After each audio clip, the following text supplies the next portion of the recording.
Strawberry taho.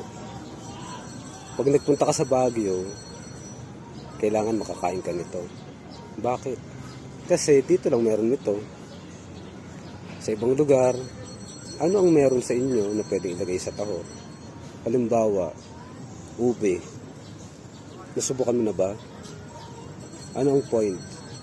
Minsan, yung stereotype, minsan yung nakasanayan na, hindi na pwedeng baguhin.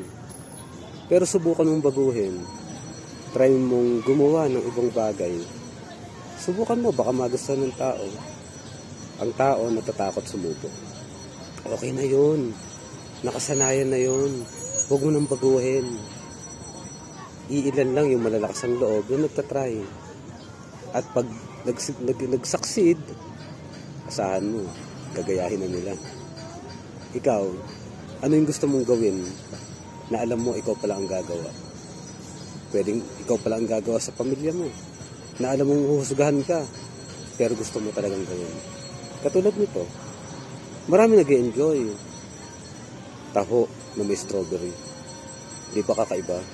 Pero pag nasa Baguio ka, kailangan matikman mo. Muli, anong gusto mong gawin kung na magiging masaya ka?